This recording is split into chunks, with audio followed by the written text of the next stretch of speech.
Hello students, कैसे हैं आप सब। आज हम पढ़ने वाले हैं बहुत ही इम्पोर्टेंट टॉपिक है। न केवल आपको छोटी क्लासों में बल्कि बड़ी क्लासों में सभी में ये बहुत ही इम्पोर्टेंट टॉपिक है। देखिए, आज हम पढ़ने वाले हैं फंडामेंटल ऑफ मैथमेटिक्स। फंडामेंटल का मतलब आधारभूत बातें किसकी? मैथमेटिक्स की। आप आधारभूत जो बातें हैं, कहने का मतलब जिनके बिना आप मैथमेटिक्स सीखना मुश्किल है। तो सबसे पहले हम देखिए इसके अंदर पढ़ते हैं संख्या पद्धति। क्या पढ़ेंगे? सबसे पहले आप पढ़ोगे संख्या पद्धति। संख्या पद्धति का मतलब है कि जितनी भी हम मैथमेटिक्स के अंदर संख्या पढ़ते हैं, कौन सी संख्या को क्या बोलते हैं, ठीक है, किस संख्या को कितने से लेकर कितने तक कौन सी संख्या होती है, ठीक है, और कौन सी संख्या को क्या बोला जाता है, उसको बोला जाता है संख्या पद्धति। यह आपकी कक्षा 6 से लेकर के 10वीं तक एक टॉपिक यही चलता है। सबसे पहले हम पढ़ते हैं, देखिए, प्राकृत संख्या। सबसे पहले पढ़ते हैं हम प्राकृत संख्या। देखिए, प्राकृत संख्या को इंग्लिश में बोला जाता है नेचुरल नंबर। प्राकृत संख्या को बोला जाता है नेचुरल नंबर। इसको इंग्लिश के कैपिटल एन से शो किया जाता है। कैपिटल एन से शो किया जाता है। तो देखिए, नेचुरल नंबर क्या होता है कि जो संख्याएं होती हैं जो एक से स्टार्ट होती हैं, वे संख्याएं जो एक से स्टार्ट होती हैं नेचुरल नंबर कहलाती हैं। The number that start from to 1 that are called to natural number. तो हम कह सकते हैं, देखो, 1 2 3 4 एंड सो ऑन, इसी तरीके से आगे चलते जाएगा, ठीक है। तो नेचुरल नंबर आपके क्या हो गए? वे संख्याएं जो एक से स्टार्ट होती हैं नेचुरल नंबर कहलाते हैं। बात समझ आई? देखिए, यदि हम इसको संख्या रेखा पर शो करें, जैसे ये संख्या रेखा है और इस संख्या रेखा का स्टार्टिंग पॉइंट क्या है? 1। कितना है? 1। 1 से पहले कुछ भी नहीं है, तो 1 से पहले कुछ भी नहीं है। 1 के बाद स्टार्ट होनी है सारी संख्याएं, 1 2 3 4 और सारी संख्या इस तरीके से आगे बढ़ती जाएंगी। क्लियर? उसके बाद दूसरे नंबर की हम संख्या पढ़ते हैं पूर्ण संख्या।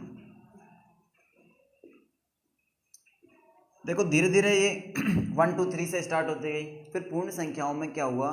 आर्यभट्ट जी ने आए और आर्यभट्ट जी ने किसकी खोज की? 0 की खोज की। तो उन्होंने पूर्ण संख्या में आपके इंटीजर्स, पूर्ण संख्या होता है होल नंबर। पूर्ण संख्या क्या होता है? Whole number. तो होल नंबर में क्या हुआ? एक्स्ट्रा 0 ऐड हो गया। होल नंबर में क्या जुड़ गया? एक्स्ट्रा 0। जो आपका 1 से स्टार्ट जो नेचुरल नंबर थे आपके, उन नेचुरल नंबर के अंदर एक्स्ट्रा कौन जुड़ गया? 0। क्या जुड़ गया? 0। तो देखिए, इसको यदि हम संख्या रेखा पर शो करते हैं तो आप बोलेंगे इस रेखा के अंदर एक्स्ट्रा कौन जुड़ गया? 0। जो स्टार्टिंग पॉइंट था आपका, वो स्टार्टिंग पॉइंट पहले 1 था, अब कितना हो गया है?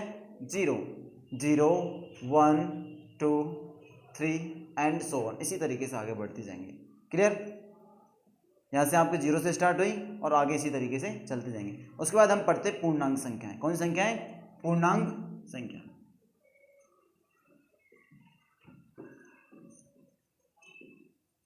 तो पूर्णांक संख्याएं क्या होती हैं? पूर्णांक संख्या को इंटीजर बोलते हैं इंग्लिश में। देखिए, धीरे धीरे क्या हुआ, जब 0 तक स्टार्ट हम हो गए तो 0 के बाद में और संख्याएं लोग इन्वेंट की गई। तो और संख्याओं में क्या हुआ कि 0 से पहले भी तो कुछ संख्या होंगी। जैसे 0 के बाद में 1 2 आता है, इसी तरीके से 0 से पहले भी तो कुछ संख्याएं होंगी। तो देखिए, 0 से पहले माइनस वाली संख्याएं रखी गई। किसकी रखी गई? माइनस वाली संख्या। इसे किस तरीके से आइडिया आया? ये आइडिया इस तरीके से आया कि मान लो कि समीकरण था x + 1 = 0। तो यहाँ पर यह कि एक में क्या जोड़ा जाए कि 0 आ जाए। एक में क्या जोड़ा जाए कि 0 आ जाए। तो इवेंट किया गया कि एक में इसी की बराबर क्वांटिटी की कोई संख्या हो, लेकिन जोड़े क्या जाए? -1। क्या जोड़ा जाए? -1। तो कितना हो गया? -1। इस तरीके से -1 -2 -3। तो आप देखोगे, देखो, 0 से आप जब राइट की तरफ जाते हैं, 0 से किस तरफ जाओगे? राइट की तरफ, तो संख्या बढ़ेंगी।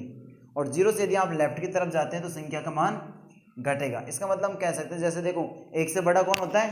2, 2 से बड़ा 3, 3 से बड़ा 4, ऐसे। लेकिन यहाँ पर जो माइनस वाली संख्या होती है, इसमें देखो अलग होता है।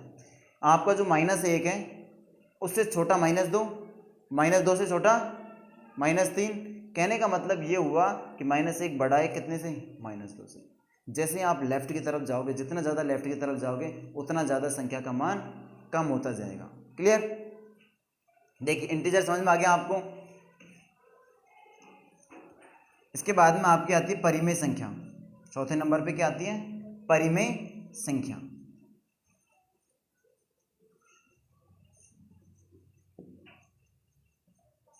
देखिए परिमेय संख्या को इंग्लिश में बोला जाता है रैशनल नंबर। क्या बोला जाता है?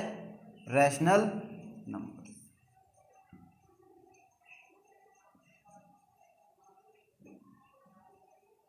रैशनल नंबर क्या होते हैं? देखो रैशनल नंबर का मतलब वे नंबर जिनको अंश बटे हर, आपने फ्रैक्शन पढ़ा है, भिन्न संख्याएं पढ़ी हैं। जो भिन्न संख्या होती है, सारी भिन्न संख्याएं क्या होती हैं? परिमेय संख्याएं होती हैं। जब हमने क्या किया, किसी भी संख्या को यदि अंश बटे हर के रूप में लिखा जाए, जहां पर हर की वैल्यू क्या नहीं होनी चाहिए? 0 नहीं होनी चाहिए, तो वो संख्याएं क्या कहलाती हैं? परिमेय संख्या। क्लियर? जैसे देखिए आप लिखें कि वे संख्याएं जिन्हें p बटे क्यू के रूप में लिख सकते हैं। The numbers that we can write in the form of p upon Q where q is not equal to 0। Q क्या नहीं होना चाहिए? 0 नहीं होनी चाहिए। तब ये जो संख्या है वो आपकी क्या कहलाती है? एक परिमेय संख्या कहलाती है। ठीक है, आप इसको उतारिए फटाफट।